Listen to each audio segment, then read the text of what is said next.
Hello दोस्तों, welcome to my YouTube channel instructive group. आज की वीडियो में हम लेकर आए हैं हिंदी पीवाईक्यू जो ऑल कॉम्पिटिटिव एग्जाम्स के लिए इंपॉर्टेंट है। तो चलिए वीडियो स्टार्ट करते हैं। प्रश्न फर्स्ट, वर्णमाला किसे कहते हैं?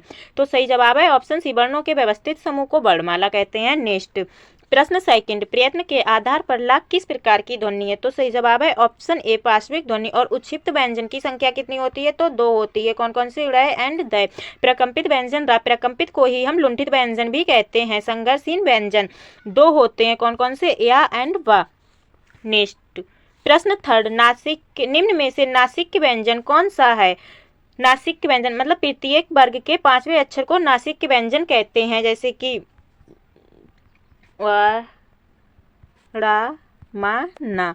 तो सही जवाब है ऑप्शन बी, व। नेक्स्ट प्रश्न 4, ज्ञ वर्ण किन वर्णों के सहयोग से बना है? सही जवाब ऑप्शन बी, ज प्लस व। नेक्स्ट प्रश्न 5, हिंदी वर्णमाला में स्वरों की संख्या है कितनी है? Option C 11। कहीं कहीं ये 13 भी बताई गई है। अगर उच्चारण के आधार पर पूछे तो उच्चारण के आधार पर 10 है। नेक्स्ट प्रश्न 6, इन शब्दों में कौन सा शब्द हिंदी शब्दकोश में सबसे अंत में आएगा? सही जवाब ऑप्शन ए, क्लिप। नेक्स्ट प्रश्न 7, निम्नलिखित में से कौन एक संयुक्त व्यंजन नहीं है? इसमें पूछा है संयुक्त व्यंजन नहीं है, तो ऑप्शन बी जो है वो संयुक्त व्यंजन नहीं है। बाकी के जो 3 है वो संयुक्त व्यंजन है। संयुक्त व्यंजन 4 होते हैं, एक कौन सा और सा। नेक्स्ट प्रश्न 8, ए वर्ण क्या कहलाते हैं?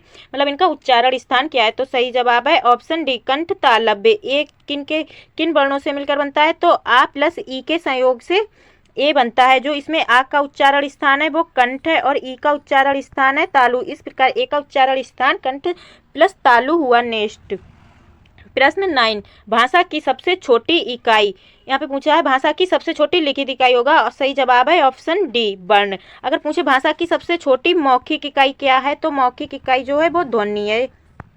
नेक्स्ट प्रश्न 10, निम्न में से कौन अयोगवाह है? अयोगवाह को ही हम असंगत व्यंजन भी कहते हैं। असंगत व्यंजन तो अयोगवाह की संख्या 2 होती है। कौन कौन से होते हैं? एक तो आ और दूसरा अंग आ। तो इसमें जो ए है ये विसर्ग है, तो अयोगवाह है ऑप्शन ए, विसर्ग। इसे अनुस्वार कहते हैं और इसे विसर्ग कहते हैं। नेक्स्ट प्रश्न 11, निम्न में कौन व्यंजन कहलाते हैं? कौन से व्यंजन कहलाते हैं? तो इनका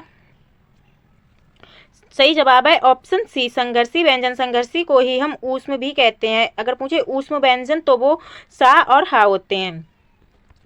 नेक्स्ट प्रश्न 12, का, गा, जा, फा नुक्तायुक्त ध्वनियाँ किसकी हैं? मतलब किस भाषा से ली गई हैं, कहाँ से ली गई हैं नुक्तायुक्त ध्वनियाँ? तो सही जवाब है ऑप्शन बी, अरबी फारसी भाषा की हैं। नेक्स्ट इनमें संयुक्त व्यंजन कौन सा है? सही जवाब है ऑप्शन बी, संयुक्त व्यंजन। बाकी के ये उत्क्षिप्त व्यंजन है, र और ड। सही जवाब ऑप्शन बी गया।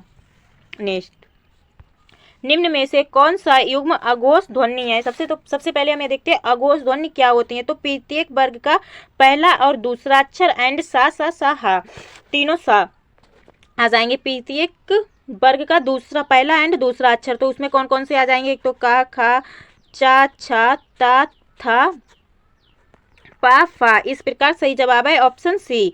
नेक्स्ट प्रश्न 15, हिंदी में मूलतः वर्णों की संख्या कितनी है? सही जवाब है ऑप्शन सी, 52।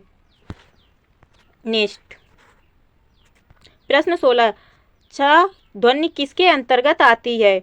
तो सही जवाब ऑप्शन सी, संयुक्त वर्ण। अगर पूछे शा का किनके मेल से बना है? तो का प्लस शा के संयोग से बनता है। नेक्स्ट अगला प्रश्न है, छा वर्ण किसके योग से बना है? तो सही जवाब है ऑप्शन ए। नेक्स्ट हिंदी वर्णमाला में व्यंजनों की संख्या है? सही जवाब ऑप्शन सी, 33। नेक्स्ट प्रश्न 19, भाषा निर्माण की इकाइयों का सही अनुक्रम क्या है? सही जवाब है ऑप्शन सी, ध्वनि, शब्द, पद, वाक्य। सबसे पहले ध्वनि, फिर शब्द, फिर पद, फिर वाक्य बनता है। नेक्स्ट एंड लास्ट प्रश्न 20, निम्न में विवृत स्वर है? निम्न में विवृत स्वर है, सॉरी यहाँ पे ऑप्शन गलत है, यहाँ पे आ होगा। सही जवाब ऑप्शन डी, ए आ होगा। And thanks for watching. आपको हमारी वीडियो कैसी लगी कमेंट में ज़रूर बताएं। मिलते हैं फिर एक नए वीडियो के साथ। धन्यवाद।